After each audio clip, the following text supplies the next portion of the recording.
90.4 அலைவரிசையில் இது கொங்கு சமுதாய வானொலி. கொங்கு பொறியியல் கல்லூரி வளாகத்திலிருந்து கொங்கு சமுதாய வானொலி 90.4 இப்பொழுது உங்களுக்காக வரவிருக்கும் நிகழ்ச்சி ஆன்றோர்களுக்கான சிறப்பு விழிப்புணர்வு நிகழ்ச்சியான அனுபவ்.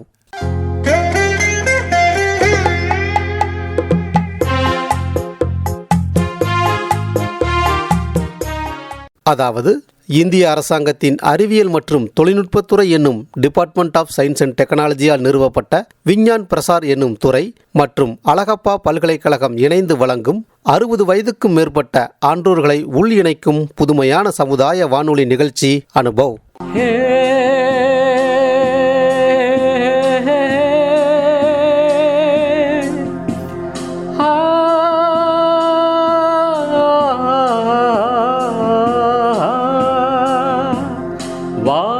வாருங்கள் தோழர்களே, எங்கள் முதிய தலைமுறையின் புதிய இளைஞர்களே.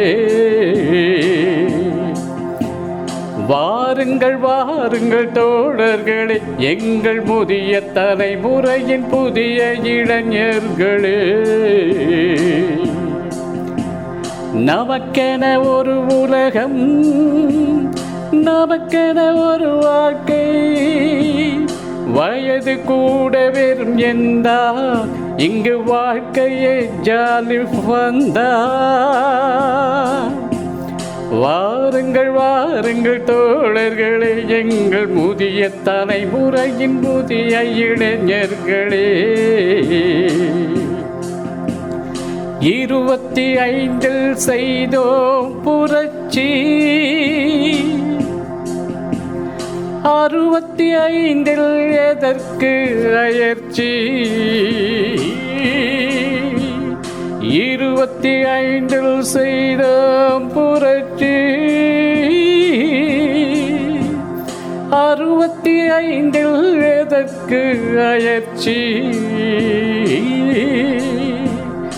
எழுச்சியோடு ஓடி வாங்க, ஆடலாம் பாடலாம், நம் தனித்திறனை காட்டலாம். பாடல் பாடி மகிழ்ச்சியோடு தலையாட்டலாம். அறிவியல் அறிந்து கொள்வோம், வானியல் தெரிந்து கொள்வோம், விண்வெளியில் கூட வீடு கட்டி வாழலாம். வாருங்கள் வாருங்கள் வாருங்கள் வாருங்கள் தோழர்களே, எங்கள் முதிய தலைமுறையின் புதிய இளைஞர்களே. தள்ளாத வயதை தடை செய்வோம், தளராத மனத்தோடு நடை செய்வோம். 1000 உண்டிங்கு அனுபவங்கள் அள்ளி வழங்கிடுவோம். வாருங்கள் கடமைகளை முடித்த கையோடு உங்கள் கனவுகளை சுமந்து இங்கு வாருங்கள்.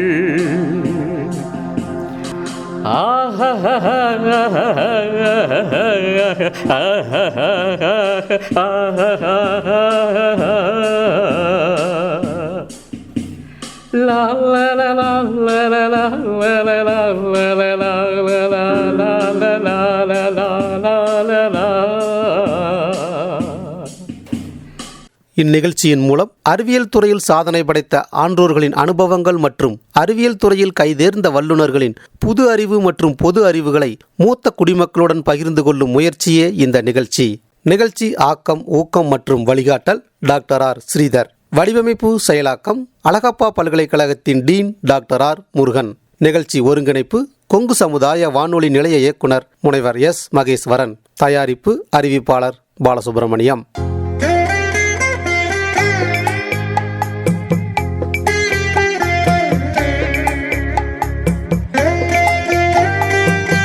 இன்றைய நமது நிகழ்ச்சியில் உங்களுக்காக ஒளிவலம் வருவது கொங்கு சமுதாய வானொலி நேயர்களுக்கு வணக்கம்.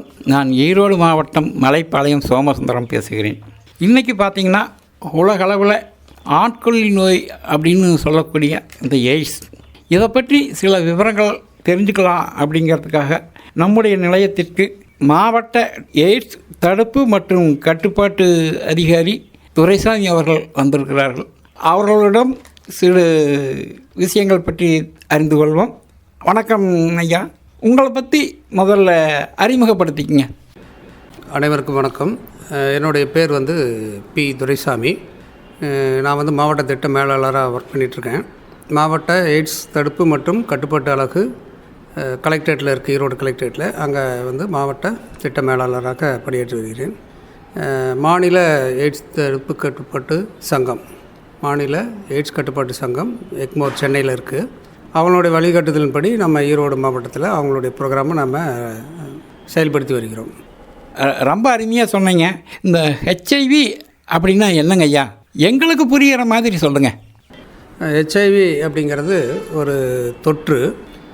நீங்கள் கேள்விப்பட்டிருப்பீங்க, பாக்டீரியா, வைரஸ், அந்த மாதிரி நிறையா உயிரினங்களை பற்றி நீங்கள் கேள்விப்பட்டிருப்பீங்க.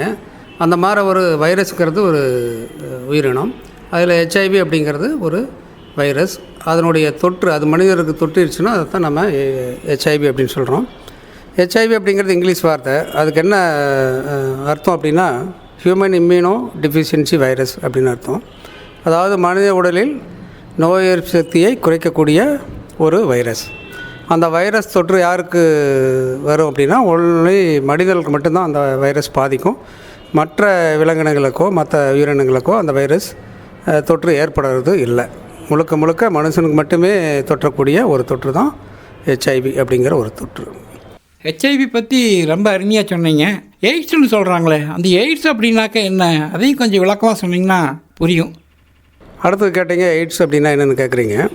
எய்ட்ஸ் அப்படிங்கிறது என்ன அப்படின்னா ஹெச்ஐவி தொற்றால் பாதிக்கப்பட்ட நபர்களுக்கு ஒன்றுக்கு மேற்பட்ட உடலில் அறிகுறிகள், நோய் தொற்றினுடைய அறிகுறிகள் தென்படுது. அவங்களுக்கு நிறைய பிரச்சனைகள் வருது. குறிப்பாக சொல்லப்போனால் வயிற்றுப்போக்கு, எடை குறைகிறது, சாப்பிட முடியாமல் போகிறது, வாயில் புண்ணு அல்லது சளி, இருமல், அந்த மாதிரி நிறைய பிரச்சனைகள் வருது. தொடர்ந்து காய்ச்சல், செயல்பட முடியாத அளவுக்கு, வேலை செய்ய முடியாத அளவுக்கு அவர் மோசமாக பாதிக்கப்படுறாரு. அப்படிங்கிற அந்த மாதிரி சமயத்தில் பார்த்திங்கன்னா ஒன்றுக்கு மேற்பட்ட ஒரு குறிப்பிட்ட வியாதிக்கு உண்டான அறிகுறிகள் இருக்காது, பல வியாதிகளுக்கு உண்டான அறிகுறிகள் தென்படும். அந்த மாதிரி அறிகுறிகளுடன் இருக்கக்கூடிய ஹெச்ஐவி தொற்றுள்ள ஒரு நபரை தான் எய்ட்ஸ் அப்படிங்கிறதுன்னு சொல்கிறோம். ஹெச்ஐவி தொற்றுள்ள நபர்களுக்கு பல விதமான அறிகுறிகள் தென்படுது. அந்த நிலையை தான் நம்ம எய்ட்ஸ்னு சொல்கிறோம். இந்த ஹெச்ஐவி தொற்றுன்னு பற்றி சொன்னீங்க, அது எப்படி பரவுது அப்படிங்கிறத சொன்னீங்கன்னா நம்முடைய நேயர்கள் தெரிஞ்சுக்குவாங்க. ஹெச்ஐவி அப்படிங்கிற இந்த தொற்று எப்படி ஒரு மனிதரிடமிருந்து இன்னொரு மனிதருக்கு பரவுது அப்படிங்கிறத நம்ம பார்ப்போம். குறிப்பாக சொல்லப்போனால் முதல் காரணம் பார்த்திங்கன்னா ஒரு பாதுகாப்பற்ற உடலுறவு. நோய் தொற்றுள்ள ஒரு நபர் கூட இன்னொருத்தர் ஒரு பாதுகாப்பற்ற முறையில் உடலுறவு வைத்துக்கொள்வதன் மூலம் இந்த ஹெச்ஐவி கிருமி பரவுது. அதுதான் முதல் காரணமாக நம்ம சொல்கிறோம். இரண்டாவது காரணம் பார்த்திங்கன்னா அந்த ஹெச்ஐவியில் பாதிக்கப்பட்ட ஒரு நோயாளியினுடைய ரத்தத்தை பரிசோதிக்காமல் அப்படியே இன்னொருத்தருக்கு அதை கொடுக்க வேண்டிய சூழ்நிலை அவர் பிளட்டை ஏற்றிட்டோம் அப்படின்னா அந்த நபர்களுக்கும் அந்த ஹெச்ஐவி தொற்று வரக்கூடிய வாய்ப்பு இருக்குது. அடுத்தது பார்த்திங்கன்னா அந்த ஹெச்ஐவி தொற்றுள்ள தாய்மார்கள் அவங்க கருவுற்றிருக்கிற சமயத்தில் அவங்களுக்கு பிறகு குழந்தைக்கு அந்த ஹெச்ஐவி தொற்று வரக்கூடிய வாய்ப்பு இருக்குது. நாலாவது காரணம் அப்படின்னு பார்த்திங்கன்னா இந்த ஊசி, சிரஞ்சஸ் நம்ம யூஸ் பண்ணுறோம் இல்லைங்களா, நீங்கள் மருத்துவமனைக்கு போகிற போது அதை பயன்படுத்துவாங்க. அந்த மாதிரி ஊசிகளை நம்ம ஒருத்தருக்கு ஒரு ஊசி அப்படிங்கிற நடைமுறைக்கு இப்போ நம்ம வந்துட்டோம். முற்காலத்தில் தான் ஒரு ஊசியை ஸ்டெரிலைஸ் பண்ணி வெவ்வேறு நபர்களுக்கு நம்ம பயன்படுத்தி வந்தோம். ஆனால் இப்போல்லாம் ஒரு ஆளுக்கு ஒரு ஊசி, அதை ஒருத்தருக்கு போட்டோன்னா அதை டிஸ்போஸ் பண்ணிடும். ஸோ அதனால் இந்த ஹெச்ஐவி பேஷண்ட்டுக்கு போட்ட அந்த இன்ஜெக்ஷன் எடுத்து இன்னொருத்தருக்கு போடக்கூடிய வாய்ப்பெல்லாம் இப்போ வரப்போகிறது கிடையாது. அதனால் அந்த வகையில் பரவ வாய்ப்பு இருக்குது. ஆனால் அதை நாம் முற்றிலும் தவிர்த்துறோம். அதே மாதிரி அந்த போதை ஊசி போட்டுக்கிற பழக்கம் உள்ளவர்கள் ஒரே ஊசியை 4 பேர் 5 பேர் மாற்றி யூஸ் பண்ணக்கூடிய ஒரு சூழ்நிலை வரும். அந்த மாதிரி பயன்படுத்தினா அதில் ஒருத்தருக்கு ஹெச்ஐவி தொற்று இருந்தால் மற்ற நபர்களுக்கு ஹெச்ஐவி வரக்கூடிய வாய்ப்பு இருக்குது. இந்த 4 வகையில் மட்டும்தான் ஹெச்ஐவி பரவுது. இது தவிர வேறு எந்த வகையிலும் பரவாது. நம்ம நாட்டுப்புறத்தில் சொல்லுவாங்க, கொசு கடித்தால் வருமா, அவங்கள தொட்டால் வருமா, கட்டிப்பிடிச்சா வருமா, ஒரு வீட்டில் ஒன்றா குடியிருக்கிற போது வருமா, அல்லது இந்த மாதிரி இந்த பெட்ஷீட்டு, ட்ரெஸ்ஸு இதெல்லாம் ஒருத்தர் தொற்றுள்ள நபர்கள் பயன்படுத்த இன்னொருத்தர் பயன்படுத்தினா வருமா அப்படின்லாம் கேட்டிங்கன்னா முற்றிலும் கிடையாது. அதுக்கு நம்ம ஒரு 30 வருஷமாக நம்ம அனுபவபூர்வமாக பார்க்குறோம். எந்த ஒரு தொற்றுள்ள நபர்களுடைய வீட்லேயும் குடும்பத்தில் இருக்கக்கூடிய அப்பா அம்மாவுக்கோ மற்றவங்களுக்கோ அந்த மாதிரி தொற்று எதுவும் வந்ததில்லை. அதை வச்சு நம்ம உறுதியாக சொல்லலாம், அறிவியல் பூர்வமாகவும் உறுதியாக நம்ம சொல்ல முடியும். இந்த ஹெச்ஐவி கிருமி மனுஷ உடம்புல என்னென்ன பாதிப்புகளை ஏற்படுத்துதுங்கிறத கொஞ்சம் தெளிவாக சொல்லுங்கள். இதுக்கு இந்த மாதிரி தொற்று வந்துருச்சு, வந்த பின்னாடி ஒரு ஹெச்ஐவி தொற்று நபர்களுக்கு என்னென்ன உடலில் என்னென்ன மாற்றங்கள் வருது இந்த ஹெச்ஐவி தொற்றுனால் அப்படின்னு பார்த்தோம் அப்படின்னா, ஃபஸ்ட்டு இந்த வைரஸ் வந்து நம்ம ரத்தத்தில் இருக்கக்கூடிய CD4 அப்படிங்கிற ஒரு செல்லை தான் தாக்குது நேரடியாக. அந்த செல்லை தொலைச்சிட்டு உள்ளே போயிட்டு தன்னோட இனத்தை பெருக்க ஆரம்பிக்குது. அப்படி பெருக்கிற போது என்ன நடக்குது அப்படின்னா, இந்த CD4 செல் அப்படிங்கிறது நம்ம மனுஷன் உடலில் நோய் எதிர்ப்பு சக்தியை அதிகரிக்கிறதுக்காக அல்லது பாதுகாக்கிறதுக்காக உள்ள ஒரு செல்லு. அந்த செல்லு தான் நம்மளுக்கு எந்த ஒரு புதிய தொற்று வந்தாலும் அதை எதிர்த்து போராடி அந்த நோய் தொற்று வந்து நோயாக பரவாமல் தடுக்கிறது அதனுடைய வேலை. ஸோ இந்த வைரஸ் ஹெச்ஐவி வைரஸ் நேரடியாக போய் அந்த CD4 செல்லை தாக்கி அழித்து தன்னுடைய இனத்தை 2, 4, 8 அப்படிங்கிற செல் டிவிஷன் முறைப்படி அது பெருக்க ஆரம்பிக்குது. ஒரு பக்கம் அந்த CD4 செல்லுங்கிற நோய் எதிர்ப்பு சக்தியை கூட்டக்கூடிய அந்த செல் அழிஞ்சிட்டே வருது. இன்னொரு பக்கம் இந்த வைரஸினுடைய எண்ணிக்கை 2, 4, 8 அப்படிங்கிற அந்த ரேஷியோவில் அதிகரிச்சுட்டே வருது. அப்போ வரபோது என்ன ஆகும் அப்படின்னா, நிறைய வைரஸ் உருவாகிற போது நம்ம ரத்தத்தில் இருக்க நிறைய CD4 செல்லு இறந்து போக வாய்ப்பு இருக்குது. அப்போ அறவாக CD4 செல் குறைய நம்ம இந்த ஹெச்ஐவி தொற்றுள்ள நபர்கள் உடலில் இருக்கக்கூடிய நோய் எதிர்ப்பு சக்தி அறவாக குறைஞ்சி போயிடுது. அப்போ குறையிற போது அவங்களுக்கு நோய் எதிர்ப்பு சக்தி குறையிறதுனால என்ன பிரச்சனை வருது அப்படின்னா, இந்த சந்தர்ப்பவாத தொற்று அப்படின்னு நிறைய சொல்லுவோம், ஓஏ இன்ஃபெக்ஷன் சொல்லுவோம், ஆப்பர்ச்சுனிட்டி இன்ஃபெக்ஷன். எப்போ நம்ம நோய் எதிர்ப்பு சக்தி உடம்புல குறையுதோ அந்த சமயத்தில் நம்மளை தாக்குறதுக்கு நிறைய இன்ஃபெக்ஷன் ரெடியாக இருக்க போகுது. அப்படி பார்த்தா அதில் உதாரணத்துக்கு சொல்ல போனால் டிபி, காசநோயின்னு நம்ம சொல்கிறோம் இல்லையா, அந்த காசநோய் வந்து நம்ம உடம்பில் இருக்கக்கூடிய நோய் சக்தி ஓரளவுக்கு குறைய ஆரம்பித்த உடனேயே என்ன பண்ணோம், அந்த நோய் தொற்ற ஆரம்பிச்சிருக்கும். அப்போ இந்த ஹெச்ஐவி தொற்றில் ஒரு நபர்களுக்கு என்ன ஆகுது, கொஞ்சம் கொஞ்சமாக அந்த நோய் சக்தி குறைஞ்சிட்டே வந்துட்டு இருக்க சந்தர்ப்ப வியாதிகள் 1, 2, 3ன்னு சொல்லி தொடர்ந்து அவங்கள தொற்று ஏற்பட போகுது. அப்படி ஏற்பட போது அந்த தொற்றுனால் அவங்களுக்கு உடம்பு ரொம்ப முடியாமல் போகுது. சில நேரம் அந்த தொற்று இருக்கிறது தெரியாமல் அல்லது சங்கடப்பட்டுட்டு அவங்க ட்ரீட்மெண்ட் போகாத சமயத்தில் அவங்களுடைய உடல் நிலைமை மோசமாக போகுது. அந்த மாதிரி ஒரு நிலையை தான் நம்ம ஏற்கனவே சொன்ன மாதிரி எய்ட்ஸ் அப்படிங்கிற கண்டிஷன் தான் சொல்கிறோம். இதுதான் அந்த மனித உடலில் அந்த ஹெச்ஐவினால் ஏற்படக்கூடிய பாதிப்புகள். ரொம்ப அற்புதமாக எனக்கு புரிகிற மாதிரி சொன்னீங்க, ரொம்ப நன்றிங்க. இந்த ஹெச்ஐவி எய்ட்ஸுக்கான மருத்துவ சிகிச்சை பற்றி சொன்னீங்கனாலும் இன்னும் சிறப்பாக இருக்குங்க. இதுக்கு சிகிச்சை அப்படின்னு பார்த்திங்கன்னா ஏஆர்டி ட்ரக்ஸ் அப்படின்னு சொல்லி ஏஆர்டி மாத்திரைகள் நம்ம கொடுக்குறோம். கூட்டு மருந்து சிகிச்சை முறை அப்படின்னு நம்ம சொல்லுவோம். அந்த மருந்து வந்து இப்போ நம்ம ஹெச்ஐவி தொற்றுள்ள அனைத்து நபர்களுக்கும் தமிழ்நாடு முழுசும் இந்தியா முழுசும் எத்தனை நபர்கள் இருக்காங்களோ அத்தனை பேருக்கும் இலவசமாக அரசு வழங்கி வராங்க. அவங்க எப்போ ஒருத்தருக்கு நோய் தொற்று இருக்குதோ அப்போவே அந்த மாத்திரையை உட்கொள்ள ஆரம்பிச்சிடணும். தொடர்ந்து அவருக்கு வாழ்நாள் முழுசும் அந்த மாத்திரை சாப்பிட வேண்டியது வரும்.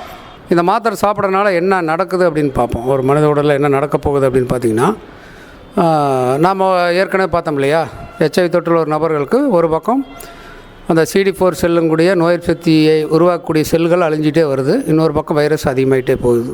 இப்போ இந்த சூழ்நிலையை மட்டும் நம்ம கட்டுப்படுத்திட்டோம் அப்படின்னா வெறும் ஹெச்ஐவி மட்டும் ஒரு மனித உடம்பில் இருக்கிறதுனால எந்த பாதிப்பும் கிடையாது. உதாரணம் அதை குறிப்பாக சுருக்கமாக சொல்ல வேணும் அப்படின்னா, ஹெச்ஐவி மட்டுமே ஒரு மனித உடலில் இருக்கக்கூடிய ஒரு குறிப்பிட்ட எந்த உறுப்பையுமே நேரடியாக பாதிக்க வாய்ப்பு இல்லை. CD4 செல்லை அழிக்க தெரியுமே தவிர ஹெச்ஐவினால் மற்ற எந்த ஒரு பாதிப்பையும் ஏற்படுத்த அதுக்கு முடியாது, அதனால் முடியாது. ஸோ அப்போ இந்த CD4 செல்லினுடைய அழிவை குறைச்சிட்டு நம்ம நோய் சக்தி கூட்டிட்டோம் அப்படின்னா ஹெச்ஐவி தொற்றுள்ள நபர்களுக்கு எந்த பிரச்சனையும் பெருசாக வரப்போகிறது கிடையாது. அப்படியே வாழ்நாளை அவங்க ஓட்டிட முடியும். ஸோ இந்த ஏஆர்டி மாத்திரைகள் என்ன செய்யுது அப்படின்னா, இந்த வைரஸ் CD4 செல்லுக்குள்ளே நுழைஞ்சு அந்த செல்லை அழிச்சிட்டு தன்னுடைய இனப்பெருக்கத்தை பெறக்கூடிய அந்த ப்ராசஸை வந்து இது நிறுத்திடுது. இப்போ ஏஆர்டி சாப்பிடக்கூடிய ஒருத்தர் உடம்புல இருக்கக்கூடிய வைரஸ் அந்த CD4 செல்லை அழிச்சிட்டு இனப்பெருக்கம் பண்ணக்கூடிய சக்தியை இழந்துடுது. இப்படி தொடர்ந்து அவங்க வாழ்நாள் முழுசும் ஏஆர்டி சாப்பிட்றதுனால அவங்களுடைய CD4 செல்லு நோய் சக்தியும் நிரந்தரமாக ஒரு ஸ்டேபிளாக இருக்கும். அதே சமயம் அந்த வைரஸினுடைய இனப்பெருக்கம் ஒரு கட்டுப்பாட்டுக்குள்ளே இருக்கும். ஸோ வைரஸினுடைய இனப்பெருக்கம் ஒரு அளவுக்கு மேலே இனப்பெருக்கம் ஆகலை, அந்த நபருக்கு நோய் சக்தி ஒரு தேவையான அளவுக்கு இருக்குது அப்படிங்கிற சமயத்தில் ஹெச்ஐவி தொற்றுள்ள நபர்களுக்கு வேறு எந்த பிரச்சனையும் வரப்போகிறதில்ல. சந்தர்ப்பவாத வியாதிகள் எதுவும் பெருசாக வராது. அந்த வியாதிகளுக்கு சரியாக அப்படியே 1-2 வந்தாலும் அதுக்கு சரியான ட்ரீட்மெண்ட், அதுக்குண்டான ட்ரீட்மெண்ட் பண்ணுற போது அது சரியாயிரும். அவங்க ஒரு சாதாரண மனுஷன் மாதிரி சாதாரண வாழ்க்கை வாழ முடியும். இப்போ இந்த சிகிச்சை மையம் வந்து ஈரோடு மாவட்ட தலைமை மருத்துவமனை ஜிஹெச், ஈரோடு ஜிஹெச்சில் அந்த ஏஆர்டி மையங்கள் இருக்குது. அங்கே வந்து அனைத்து நபர்களுக்கும் இலவசமாக இந்த தொற்று நபர்களுக்கு மாத்திரை வழங்கப்படுகிறது. இந்த ஹெச்ஐவி எய்ட்ஸால் இப்போ பாதிக்கப்பட்டிருக்காங்கள மக்கள், இந்த மக்களுக்காக அரசாங்கம் எந்தெந்த மாதிரியான திட்டங்கள் செயல்படுத்திக்கிட்டு வருது அப்படிங்கிறத சொல்ல முடியுங்களா? தமிழ்நாடு மாநில எய்ட்ஸ் கட்டுப்பாட்டு சங்கத்தின் கீழ் பல திட்டங்களை நாம் செயல்படுத்தி வருகிறோம் மாவட்ட அளவிலும்.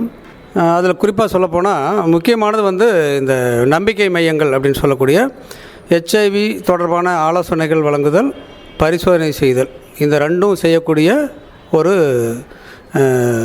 அமைப்பு. அது பார்த்திங்கன்னா நம்பிக்கை மையம் தமிழில் சொல்லுவோம், இங்கிலீஷில் ஐசிடிசின்னு சொல்லுவாங்க, integrated counselling and testing centre அப்படின்ட்டு. இந்த மையங்கள் ஈரோடு மாவட்டத்தில் 22 மையங்கள் இருக்குது. அனைத்து ஆரம்ப சுகாதார நிலையங்கள், அரசு மருத்துவமனைகள், மருத்துவக் கல்லூரி பெருந்துறை ஆகிய இடங்களில் வந்து இந்த 22 மையங்கள் செயல்பட்டு வருகிறது. அது தவிர ஒரு நடமாடும் நம்பிக்கை மையமும் செயல்பட்டு வருகிறது. அது தொலைதூரத்தில் இருக்கக்கூடியவங்க, நம்ம மருத்துவமனை எளிதில் சென்றடைய வாய்ப்பில்லாதவங்க, மலைப்பகுதியில் வசிக்கக்கூடிய மக்களுக்கெல்லாம் அந்த சர்வீஸ் போகணும் அப்படிங்கிறதுக்காக நடமாடும் நம்பிக்கை மையமும் செயல்படுத்தி வருகிறோம். அவங்க முகாமிட்டு அந்தந்த குறிப்பிட்ட ஏரியாவில் முகாமிட்டு எங்கெல்லாம் தேவைப்படுதோ அங்கெல்லாம் சென்று அந்த பரிசோதனை செய்து வருவாங்க. இந்த நம்பிக்கை மையத்தில் ஒரு கவுன்சிலர், ஒரு ஆலோசகர், ஒரு இரத்த பரிசோதகர் 2 பேர் இருப்பாங்க. இவங்க என்ன பண்ணுவாங்க அப்படின்னா அங்கே வரக்கூடிய நபர்களுக்கு ஹெச்ஐவி தொடர்பான விளக்கங்கள் அளிப்பாங்க. அவங்க கேட்டு நீங்கள் தெரிஞ்சுக்கலாம். உங்கள் விருப்பத்தின் பேரில் ஹெச்ஐவி பரிசோதனை அங்கே மேற்கொள்வாங்க. ஒருவேளை அந்த ஹெச்ஐவி தொற்று இருக்கிறது கண்டுபிடிச்சாங்க அப்படின்னா அந்த நோயாளிகளை நான் ஏற்கனவே குறிப்பிட்ட மாதிரி அந்த ஏஆர்டி சிகிச்சைக்காக ஏஆர்டி மையத்துக்கு அவங்க அனுப்பிச்சிடுவாங்க. இதுதான் இந்த நம்பிக்கை மையத்தில் இருக்கக்கூடிய சாதாரணமாக சொல்லக்கூடியது. இது தவிர சுகவாழ்வு மையங்கள் அப்படின்ட்டு இருக்குது. ஏற்கனவே சொன்ன அந்த 22 மையங்களையும் சுகவாழ்வு மையம் சேர்ந்து இணைந்து செயல்படுகிறது. அங்கே என்ன பண்ணுவாங்கன்னா அதே ஆலோசகர் தான், அதே இரத்த பரிசோதகர் தான். அங்கே என்ன பண்ணுறாங்கன்னா பால்வினை நோய் தொடர்பான சந்தேகங்களுக்கு உங்களுக்கு விடை கிடைக்கும். அது தொடர்பான தகவல்கள் அளிப்பாங்க. அது தவிர சிப்ளிஸ் அப்படிங்கக்கூடிய பால்வினை நோய் இருக்கா இல்லையா அப்படின்னு கண்டுபிடிக்கக்கூடிய சிப்ளிஸ் டெஸ்ட்டு, ஆர்பிஆர் டெஸ்ட்டுன்னு சொல்லுவாங்க, சிப்ளிஸ் அல்லது விடிஆர் பரிசோதனைன்னு சொல்லுவாங்க. அந்த பரிசோதனை மேற்கொள்வாங்க. அங்கே அந்த பரிசோதனையில் அவங்களுக்கு ஒரு வேளை சிப்ளிஸ் நோய் இருக்குது அப்படின்னு கண்டுபிடிச்சா அதுக்குண்டான ட்ரீட்மெண்ட் அங்கேயே கொடுத்துருவாங்க. நீங்கள் இது மாதிரி ஹெச்ஐவி மாதிரி ஏஆர்டி மையத்துக்கோ அதுக்கு வெளியே எங்கேயும் போக தேவையில்லை. அதே மையத்தில் பால்வினை நோய் பற்றி தெரிஞ்சுக்கலாம். பால்வினை நோய் தொடர்பான பரிசோதனைகள் அங்கேயே மேற்கொள்ளலாம். ஒரு வேளை பால்வினை நோய் இருக்கிறது கண்டுபிடிச்சா அதுக்கு தேவையான சிகிச்சை அதே மையத்தில் அந்த இடத்துலையே கிடச்சிரும். அவங்க ஒரு 14 நாள் அல்லது 2 நாள் சாப்பிடக்கூடிய மாத்திரைகள் இருக்குது, ஒரு நாள் மட்டும் ஒரே டோஸ் சாப்பிடக்கூடிய மாத்திரைகள் இருக்குது. எந்தெந்த நோய் அவங்களுக்கு இருக்குதுன்னு கண்டுபிடிக்கலாம் அதுக்குண்டான மாத்திரைகள் அந்த இடத்துலையே கிடச்சிரும். இது வந்து சுகவாழ்வு மையங்கள் அப்படின்னு சொல்லுவாங்க. ஒருவேளை இங்கே ட்ரீட்மெண்ட் இருக்காங்க, இவங்களுக்கு சில ஆப்ரேஷன்லாம் பண்ணக்கூடிய சில கேஸ் இருக்குது, அல்லது மேல் சிகிச்சைக்கு நம்ம அனுப்பணும் அப்படின்னு சொன்னால் அவங்கள மருத்துவக் கல்லூரிக்கு அனுப்பிச்சு அங்கே ட்ரீட்மெண்ட் எடுக்க வச்சுருவாங்க. அதே மாதிரி அனைத்து கர்ப்பிணி பெண்களுக்கும் இந்த ஹெச்ஐவி பரிசோதனையும் அதே மாதிரி சிப்ளிஸ் சொல்லக்கூடிய இந்த பால்வினை நோய் தொற்று இருக்கா இல்லையான்னு பார்க்கக்கூடிய பரிசோதனை ரெண்டுமே இந்த நம்பிக்கை மையம் சுகவாழ்வு மையம் ரெண்டும் இணைஞ்சு தான் செயல்படுது. ஒரே மையம் தான் ரெண்டும் சேர்ந்து. அங்கே வந்து இந்த கர்ப்பிணி பெண்களுக்கு 100% ஹெச்ஐவி மற்றும் சிப்ளிஸ் நோய் இருக்கா இல்லையாங்கிற டெஸ்ட்டு அங்கே நம்ம பண்ணி அந்த ரிசல்ட் கொடுத்துருவோம். இது 2வது. 3வது பார்த்திங்கன்னா இரத்த வங்கிகள். ரத்தம் வந்து ஒரு பாதுகாப்பான ரத்தம் நோயாளிகள் கிடைக்கணும், பொதுமக்களுக்கு கிடைக்கணும் அப்படிங்கிறதுக்காக அந்த திட்டத்தையும் நம்ம தமிழ்நாடு மாநில எய்ட்ஸ் கட்டுப்பாட்டு சங்கத்தின் கீழே தான் செயல்படுத்தி வருகிறோம். இப்போ நமக்கு ரத்த வங்கிகள் 2 இருக்குது, முக்கியமான ரத்த வங்கிகள். ஒன்று ஈரோடு அரசு தலைமை மருத்துவமனையில், இன்னொன்று அரசு மருத்துவமனை கோபிச்செட்டிப்பாளையத்தில் இருக்குது. இந்த 2 ரத்த வங்கிகளையும் தேவைக்கு ஏற்ப நாம் இந்த முகாம் அடிப்படையில் ரத்தம் நம்ம சேகரிக்கிறோம். முகாம் அமைச்சாங்க யாருக்கு தேவைப்படுதோ அந்த நோயாளிகளுக்கு நாம் வழங்குகிறோம். இடையில் நாங்கள் பண்ணக்கூடியது என்னென்னா அந்த ரத்தம் எப்படி பாதுகாப்பான ரத்தமாக இல்லையா அப்படிங்கிறத நாம் பல பரிசோதனைக்கு உட்படுத்துகிறோம். ஹெச்ஐவி, அதே மாதிரி நான் சொன்ன மாதிரி பால்வினை நோய் இருக்கா இல்லையான்னு பார்க்கக்கூடிய அந்த பரிசோதனை. அடுத்தது இந்த ஹெப்படைட்டிஸ் பி சி அப்படின்னு சொல்லக்கூடிய காமலை நோய் ஏதாச்சும் இருக்கா இல்லையா அப்படின்னு பார்க்கக்கூடிய அந்த பரிசோதனை. அடுத்தது மலேரியா இருக்கா இல்லையான்னு பார்க்கக்கூடிய இந்த மாதிரி 5 விதமான பரிசோதனைகளை நாம் மேற்கொள்கிறோம். அந்த 5 பரிசோதனையிலையும் எதுவும் தொந்தரவு இல்லை, அவங்களுக்கு எந்த பாதிப்பும் இல்லை அப்படின்னு சொல்லக்கூடிய அந்த ரத்தத்தை தான் பாதுகாப்பான ரத்தம் அப்படின்னு நாம் எடுத்துக்கிட்டு அந்த ரத்தத்தை மட்டும்தான் தேவைப்பட்ட நபர்கள் கொடுக்க போகிறோம். ஒருவேளை நம்ம பரிசோதிக்கிற போது ஏதாவது நோய் தொற்று சொன்ன 5 தொற்றில் ஏதோ ஒரு தொற்று இருக்கிறது கண்டுபிடிச்சோம் அப்படின்னா அந்த ரத்தத்தை நாம் வேஸ்ட் பண்ணிடுவோம், அதை யாருக்கும் கொடுக்க மாட்டோம். அதன் மூலமாக மற்றவங்களுக்கு நோய் போகிறத நம்ம தடுக்கிறது தான் இதனுடைய முக்கியமான குறிக்கோள். இந்த மாதிரி 2 ரத்த வங்கிகள் செயல்பட்டு வருது. அது தவிர மொத்தமாக ஒரு 9 இடங்களில் ரத்த சேமிப்பு அலகு அப்படின்னு சொல்லிட்டு சேமிப்பு அலகு வச்சுருக்கோம். அவங்க என்ன பண்ணுவாங்க அப்படின்னா இந்த ரத்த வங்கியிலேருந்து பிளட்டை வாங்கி கொண்டு போய் குறிப்பிட்ட நாளுக்கு அங்கே ஸ்டோர் பண்ணி வச்சுட்டு எமர்ஜென்சிக்கு தேவையான பிளட்டை அங்கேயே அவங்க கொடுப்பாங்க, பேஷண்ட்டுக்கு கொடுப்பாங்க. இது ஒரு இதாக இருக்கும். இது தவிர முக்கியமான திட்டம் அப்படின்னு பார்த்திங்கன்னா 4வதாக இலக்கு மக்கள் திட்டம் அப்படின்னு சொல்லிட்டு ஒரு திட்டம் செயல்படுத்தி வரோம். அதில் என்ன பண்ணுறோன்னா இலக்கு மக்கள் அப்படின்னா யார் அப்படின்னா யாருக்கெல்லாம் அந்த HIV அல்லது பால்வினை நோய் வரக்கூடிய வாய்ப்பு இருக்கோ அல்லது அந்த வாய்ப்பை ஏற்படுத்தக்கூடிய ஆபத்தான நடவடிக்கைகள் அவங்க ஈடுபட்டு வராங்களோ அந்த நபர்களை தான் நம்ம இலக்கு மக்கள் திட்டத்தில் கொண்டு வரோம், பயனாளிகளை கொண்டு வரோம்.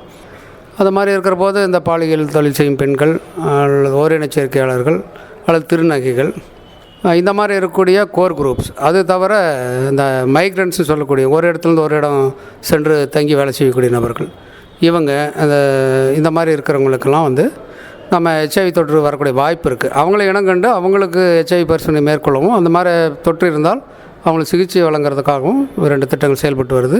அது NGO தன்னார்வ தொண்டு நிறுவனங்கள் மூலம் அதை செயல்படுத்தி வருகிறோம். இதுதான் இந்த 4 திட்டங்கள் முக்கியமாக நாம் குறிப்பிடக்கூடிய முக்கியமான திட்டங்கள். அரசாங்கம் என்னென்ன திட்டங்கள் சொல்லிச்சுன்னு அருமையாக சொன்னீங்க. இந்த HIV-யால் பாதிக்கப்பட்ட மக்களுக்கு அரசுடைய நலத்திட்ட உதவிகள் அப்படின்னு ஏதாவது இருக்குங்களா? இந்த HIV தொற்றால் பாதிக்கப்பட்ட நபர்களுக்கு ART மாத்திரைகள் வழங்குவதோட மட்டும் நம்ம திட்டம் முடிவடைகிறதில்லை. அவங்களுக்கு அரசு நலத்திட்ட உதவிகள் பெறுவதில் நாம் உதவியாக இருந்து அதை செஞ்சு கொடுத்துட்டு வரோம். பிரத்யேகமாக 2 சலுகைகள் 2 நலத்திட்டங்கள் மட்டும் இந்த HIV பாதிக்கப்பட்ட நபர்களுக்காக அரசு மூலம் வழங்கி வராங்க. அதில் ஒன்று சொல்லப்போனால் இந்த ART சிகிச்சைக்காக மருத்துவமனைக்கு ஒவ்வொரு மாதமும் அவங்க வர வேண்டியது இருக்கும். மாதம் ஒரு தடவை மாத்திரைகள் வாங்க வேண்டியது இருக்கும். அப்படி வரும்போது அந்த அரசு பேருந்து வழியாக தான் அவங்க வர வேண்டியதாக இருக்குது. பெரும்பாலானோர் அவங்களுக்கு இலவச பயண அட்டை நாம் கொடுத்துட்றோம், கவர்மெண்ட் கொடுக்குறாங்க. அந்த அட்டை காமிச்சிட்டு அவங்க வந்துடலாம், சிகிச்சைக்கு வந்துடலாம். அவங்க வீட்டிலேருந்து அந்த ட்ரீட்மெண்ட் சென்டருக்கு வர முடியும். ஒவ்வொரு மாதமும் அவங்க வரும்போது அந்த அட்டை காமிச்சு இலவசமாக பேருந்து பயணம் மேற்கொள்ள முடியும். இது ஒரு திட்டம். இன்னொன்று பார்த்திங்கன்னா 18 வயசுக்கு உட்பட்ட HIV தொற்றுள்ள குழந்தைகள் அல்லது HIV தொற்றுள்ள குடும்பத்தில் உள்ள குழந்தைகள் இவங்களுக்கு கல்வி உதவித்தொகை மற்றும் ஊட்டச்சத்து உதவித்தொகை அவங்க வழங்கி வரோம். அப்படி பார்த்திங்கன்னா வருடந்தோறும் ஒரு 108 குழந்தைங்க நினைக்கிறேன் லாஸ்ட் இயர். அவங்களுக்கு அதாவது ஒரு குழந்தைகளுக்கு 2000, 4000, 6000 இப்படி இந்த மாதிரி பணம் வருஷத்தில் ஒரு தடவை நம்ம ரொக்கமாக அவங்ககிட்ட வழங்கிடுறோம். இது எதுக்கு அப்படின்னா அவங்களுடைய கல்விக்கு உதவியாக இருக்கும். அதே மாதிரி அந்த நோய் தொற்றுள்ள குழந்தையாக இருந்தால் அவங்களுக்கு அந்த ஊட்டச்சத்து தேவைப்படும், அதை வாங்கி அவங்க சாப்பிட்டுக்கலாம். இது தவிர இது 2 தான் அந்த HIV தொடர்பான நலத்திட்ட உதவிகள் தனியாக வழங்கக்கூடியது. மற்றது பார்த்திங்கன்னா பொதுவாக எல்லா பொதுமக்களுக்கும் வழங்கக்கூடிய அரசு நலத்திட்ட உதவிகள், யாருக்கு எந்தெந்த நலத்திட்ட உதவிகள் தேவை அப்படிங்கிறத அறிஞ்சிட்டு அதை அவங்களுக்கு வாங்கி கொடுக்குறதுல நம்ம நம்பிக்கை மைய ஆலோசகர்கள் மற்றும் தன்னார்வ தொண்டு நிறுவனங்கள், அதே மாதிரி இந்த HIV பாசிட்டிவ் நலச்சங்கம் ஈரோடு அவங்களுக்கு 2 திட்டங்கள் வழங்கியிருக்கிறோம். அவங்களும் இதை மேற்கொண்டு வராங்க.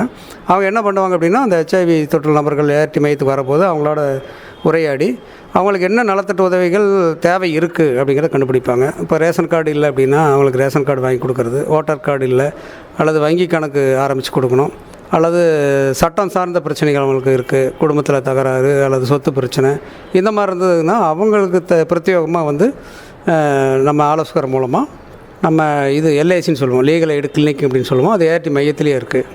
அவங்களுக்கு சட்ட உதவிகள் பெற்று தருவது ஒரு நம்ம ப்ரோக்ராம். அது தவிர அவங்களுக்கு எந்த விதமான அரசு அலுவலகங்களில் என்ன வேலை அவங்களுக்கு தேவையோ அதை நம்ம செஞ்சு கொடுக்கறதுக்கு ஃபெசிலிட்டேட் பண்ணுறோம். அதனால் தகுதியுள்ள நபர்களுக்கு உரிய அரசு நலத்திட்ட உதவிகள் பெற்று தருவதில் நம்ம திட்ட ஊழியர்கள் முனைப்பாக செயல்பட்டு வராங்க. நன்றிங்க. இப்போ அந்த HIV AIDS இந்த மாதிரியான சந்தேகம் எங்களுக்கு ஏதாவது ஏற்பட்டது அப்படின்னா இந்த விவரங்களை எல்லாம் தெரிஞ்சுக்கணும் அப்படின்னா எங்கே யார்கிட்ட போய் கேட்டு தெரிஞ்சுக்கலாம்? ஒருத்தர் வந்து ஹெச்ஐவி தொடர்பாக அவருக்கு சந்தேகம் இருக்குது அல்லது அதை பற்றி தெரிஞ்சுக்கணும் அப்படின்னு நீங்கள் நினச்சிங்க அப்படின்னா உங்கள் வீட்டுக்கு அருகாமையில் உள்ள அரசு ஆரம்ப சுகாதார நிலையம் அல்லது ஜிஹெச்னு சொல்லுவீங்க இல்லையா, அரசு மருத்துவமனை அல்லது அரசு மருத்துவ கல்லூரி. இப்போ நீங்கள் பெருந்துறை ஏரியாவில் இருந்தீங்கன்னா அரசு மருத்துவ கல்லூரிக்கு நீங்கள் போயிடலாம். அல்லது பவானி, பெருந்துறை, சத்தி இந்த மாதிரி ஒரு நகர பகுதியில் நீங்கள் இருந்தீங்கன்னா அங்கங்கே இருக்கக்கூடிய அரசு மருத்துவமனைக்கு போயிடலாம். அல்லது ஒரு வில்லேஜில் இருக்கிறீங்க அப்படின்னா அவங்களுக்கு அருகாமையில் உள்ள ஆரம்ப சுகாதார நிலையத்துக்கு போயிடலாம். அங்கே நீங்கள் போனோடனே அங்கே நம்பிக்கை மைன்னு ஒரு போர்டு வச்சுருப்பாங்க. அதுக்கு செல்லும் வழின்னு சொல்லி ஒரு வழிகாட்டுதல் போர்டும் கூட சில இடத்துங்களாம் எல்லா இடத்துலையும் வச்சுருக்க சொல்லியிருக்கோம். நீங்கள் அங்கே போனோடனே நீங்கள் யாரையுமே கேட்க முடியாது. நம்பிக்கை மையம் எங்கே அப்படின்னு கேட்டிங்கன்னா சொல்லிடுவாங்க. அங்கே உள்ள நுழைஞ்சிங்கன்னா அங்கே ஆலோசகர் இருப்பாங்க. அவர்கிட்ட நீங்கள் போய் உங்கள் தேவை என்னவோ அதை சொல்லுங்கள். நான் ஹெச்ஐவி பற்றி தெரிஞ்சுக்கணும் அல்லது ஹெச்ஐவியில் பற்றியான எனக்கு சந்தேகங்கள் இருக்குது, அந்த விளக்கம் எங்களுக்கு தேவைப்படுது அப்படின்னு சொல்லிக்கலாம். அல்லது நேரடியாக உங்களுக்கு ஹெச்ஐவி எய்ட்ஸ் பற்றியெல்லாம் தெரியும், ஒரு பரிசோதனை மட்டும் நான் செஞ்சுக்கலாம்னு நீங்கள் விருப்பப்படுறீங்க அப்படின்னா நீங்கள் நேரடியாக போனோன்னா நான் ஹெச்ஐவி பரிசோதனை செய்துக்கிறதுக்காக வந்திருக்குன்னு சொன்னீங்கன்னா போதும். உங்களுக்கு எந்த விதமான நீங்கள் தேவை இருக்கோ அதை நான் அங்கே செய்கிறதுக்கு ஆட்கள் தயாராக இருப்பாங்க. இது வரைக்கும் ரொம்ப அருமையாக எய்ட்ஸை பற்றியும் ஹெச்ஐவி பற்றியும் ரொம்ப அருமையாக சொன்னீங்க. ரொம்ப நன்றிங்க. ஆனால் ஒருத்தர் தன்னை ஹெச்ஐவி இந்த தொற்றிலிருந்து எப்படி தன்னை பாதுகாத்துக்கலாம் அப்படிங்கிறத சொன்னீங்கன்னா இன்னும் சிறப்பாக இருக்கும். ஒரு சாதாரண ஒரு மனிதர் இந்த ஹெச்ஐவி தொற்றிலிருந்து தன்னை எப்படி பாதுகாத்துக்கிறது அப்படிங்கிற ஒரு விஷயத்துக்கு நம்ம வந்தோம் அப்படின்னா ரொம்ப சிம்பிள். இது வந்து அந்த ஹெச்ஐவி அப்படிங்கிற அந்த வார்த்தையிலையும் எய்ட்ஸ் அப்படிங்கிற வார்த்தையிலுமே இருக்குது. இந்த தொற்று வந்து நாமளாக தேடி சென்று வாங்கி வந்தால் ஒழிய நம்மளை வந்து தேடி வர்றதோ அல்லது நம்மளை துரத்திட்டு வந்து தொற்று ஏற்படுவதோ கிடையாது. மற்ற நோய்கள் நிறைய நம்ம சொல்கிறோம். இப்போ சமீபத்தில் ரொம்ப பயங்கரமாக நம்ம பேசியிருக்கக்கூடிய இந்த COVID-19 பற்றி, அது வந்து நீங்கள் இருக்கிற இடத்துல இருந்தீங்கன்னா கூட எப்படியாச்சும் தேடி வந்துடும் உங்களை தேடி. நீங்கள் அதை தடுக்கிறது கொஞ்சம் சிரமமான வேலையாக இருக்கும். ஆனால் இந்த ஹெச்ஐவி தொற்றை பொறுத்த வரைக்கும் நாமளாக தேடி போய் எங்கே ஹெச்ஐவி தொற்று யாருக்கிட்ட இருக்கோ அவங்ககிட்ட நாமளே பெற்று வந்தால் ஒழிய இந்த ஹெச்ஐவி தொற்று வரப்போகிறதில்ல. அப்போ நாம் என்ன செய்யணும் அப்படின்னா ஹெச்ஐவி பற்றி நம்ம முழுமையாக தெரிஞ்சுக்கணும். அதுதான் வந்து மிக முக்கியமானது. ஹெச்ஐவி தொடர்பான உண்மையான செய்திகளை நம்ம தெரிஞ்சுக்கணும். தவறான சில இது வந்து உலா வந்துட்டுருக்கோம், அதெல்லாம் என்ன ஏதுங்கிற அந்த தெளிவை நம்ம தெரிஞ்சுக்கணும். அப்போ ஹெச்ஐவி பற்றி தெரிஞ்சுக்கிட்டாவே எப்படி பரவும் அப்படிங்கிற விஷயத்தை தெரிஞ்சுக்கிட்டால் நம்ம அந்த அந்த வழிகளை விட்டு நாம் விலகி போயிடலாம். அவ்வளோதான், அது ரொம்ப ஈஸி. அப்போ என்ன பண்ணணும் அப்படின்னா முக்கியமாக என்ன பண்ணணும் அப்படின்னா ஹெச்ஐவி தொற்றுள்ள நபர்கிட்ட இருந்து மட்டும்தான் நமக்கு ஹெச்ஐவி வரப்போகுது. அப்போ ஹெச்ஐவி தொற்று யாருக்கு இருக்குது இல்லைங்கிறத நம்ம கண்டுபிடிக்க முடியாது. அப்போ என்ன பண்ணணும் அப்படின்னா நம்ம இந்த உடலுறவு அப்படிங்கிற வரபோது ஒருவனுக்கு ஒருத்தி அப்படிங்கக்கூடிய ஒரு கான்செப்ட் வச்சுக்கலாம். அல்லது குடும்பத்துக்குள் உடலுறவு அதாவது குடும்ப இல்லற வாழ்க்கைக்குள் தாம்பத்தியம் அப்படிங்கிற அந்த ஒரு கான்செப்ட் கொண்டாடலாம். கணவன் மனைவி அவங்களுக்குள்ள ஒரு முறைப்படுத்தப்பட்ட உடலுறவு, அது பாதுகாப்பற்றதோ அது எப்படி வேணாலும் இருக்கலாம். அதில் ஹெச்ஐவி வரக்கூடிய வாய்ப்பு இல்லை. ஒருவேளை குடும்பத்துக்கு வெளியில் ஒரு உடலுறவு வைக்க வேண்டிய ஒரு வாய்ப்பு இருக்குது, அது வந்து தவிர்க்க முடியாததாக இருக்குது. அப்படிங்கிற சமயத்தில் அங்கே வந்து பாதுகாப்பான உடலுறவு அப்படிங்கிற அந்த கான்செப்ட் பெறணும். அதாவது ஆணுரை பயன்படுத்துதல் அப்படிங்கிறது. அந்த மாதிரி சமயத்தில் ஆணுரை பயன்படுத்தி அந்த நோயிலேருந்து நம்ம தப்பிச்சுக்கலாம். யாருக்கு நோய் இருக்குது இல்லைங்கிறது நமக்கு தெரியாது. ஒவ்வொரு முறையும் குடும்பத்துக்கு வெளியே உடலுறவு அல்லது முறைப்படுத்தப்படாத ஒரு உடலுறவு அப்படிங்கிற சமயத்தில் ஆணுரை பயன்படுத்தும் மட்டும்தான் இந்த ஹெச்ஐவிலேருந்து நம்மளை காப்பாற்றும்.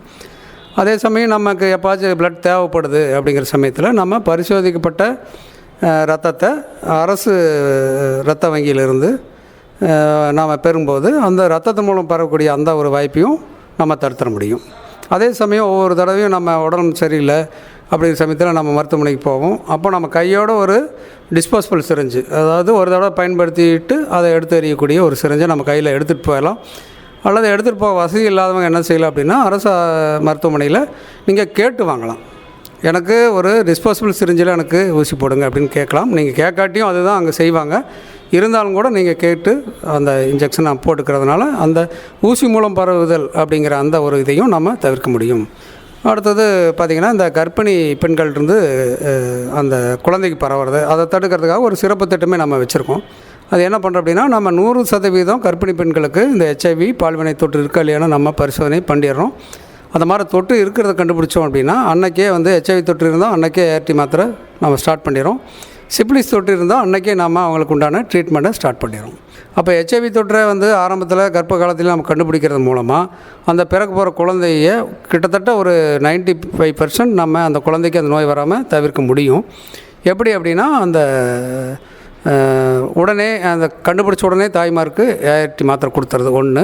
அதே மாதிரி பிரசவம் நடக்கிற சமயத்தில் அவங்களுக்கு ஒரு பாதுகாப்பான முறையில் பிரசவம் மேற்கொள்ளுதல். பிரசவம் ஆனதுக்கப்புறம் அந்த குழந்தைக்கு ஏஆர்வி ப்ரொஃபலாக்சிஸ் தடுப்பு மருந்து, இப்போ தொற்று பரவாமல் தடுக்கிறதுக்கு ஒரு தடுப்பு மருந்து நம்ம கொடுக்குறோம் அந்த குழந்தைக்கு.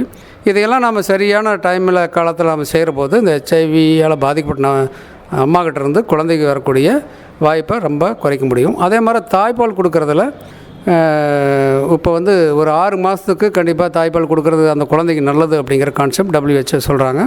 அதன்படி தாய்ப்பால் கொடுக்க நம்ம சொல்கிறோம்.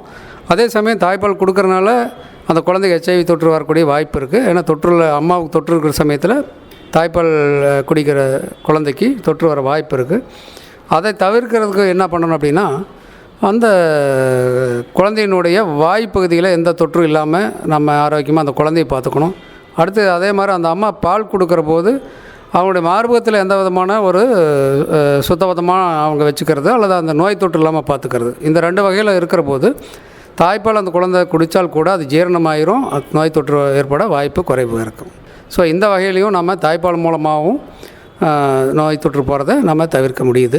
அடுத்தது அந்த குழந்தைக்கு வந்து ஒரு 18 மாதம் அந்த குழந்தை வயதாகிற வரைக்கும் ஒரு 2-3 கட்டமாக பரிசோதனை மேற்கொள்ளணும். ஹெச்ஐவி பரிசோதனை அவங்களுக்கு ஏதாச்சும் அந்த குழந்தைக்கு இருக்கா, பாசிட்டிவ் ஆகுதா இல்லையா அப்படிங்கிறத நம்ம செக் பண்ணுறோம். ஒருவேளை இருந்தது கண்டுபிடிச்சா அவங்களும் அந்த குழந்தையும் நம்ம ஏஆர்டிக்கு அனுப்பி அவங்களுக்கும் சிகிச்சை மேற்கொள்ள வைக்கிறோம். ஸோ இந்த 4-5 வகையிலையும் நம்ம ஏற்கனவே சொன்ன மாதிரி எந்தெந்த வகையெல்லாம் ஹெச்ஐவி பரவுமோ ஒவ்வொரு வகையிலும் பரவுறதுக்கு நம்மளாம் தடுப்பு நடைமுறைகள் நம்ம மேற்கொள்ள முடியும். நம்ம பார்த்து நினச்சோம்னா நமக்கு ஹெச்ஐவி வராமல் தடுக்கிறது 100% சாத்தியம். நன்றி ஐயா. உங்களுடைய பொன்னான நேரத்தை கொங்கு சமுதாய நேயர்களுக்காக நீங்கள் ஒதுக்கி எங்களுக்கு இந்த எய்ட்ஸ் பற்றியும் ஹெச்ஐவி பற்றியும் இவ்வளவு அருமையாகவும் தெளிவாகவும் விளக்கம் கொடுத்துருக்கிறீங்க. உங்களுக்கு நிலையத்தின் சார்பாகவும் ஒரு மனமார்ந்த நன்றியும் வாழ்த்துக்களையும் சொல்லிக்கிறேன். நேயர்கள் இதுவரை கேட்டது மாவட்ட திட்ட மேலாளர் திரு துரைசாமி அவர்களோடு ஒரு கலந்துரையாடல். மீண்டும் ஒரு பெரிதொரு நிகழ்ச்சியில் சந்திக்கும் வரை வணக்கம் கூறி விடைபெறுவது மலைப்பாளையம் சோமசுந்தரம். வணக்கம் நேயர்களே.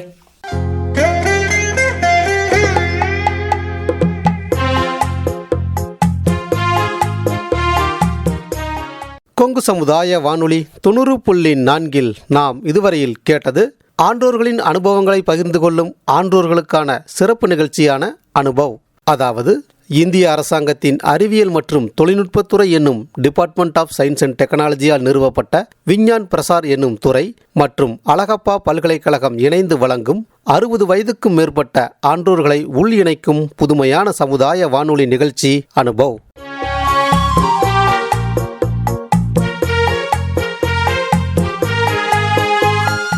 இந்நிகழ்ச்சியின் மூலம் அறிவியல் துறையில் சாதனை படைத்த ஆன்றோர்களின் அனுபவங்கள் மற்றும் அறிவியல் துறையில் கைதேர்ந்த வல்லுநர்களின் புது அறிவு மற்றும் பொது அறிவுகளை மூத்த குடிமக்களுடன் பகிர்ந்து கொள்ளும் முயற்சியே இந்த நிகழ்ச்சி.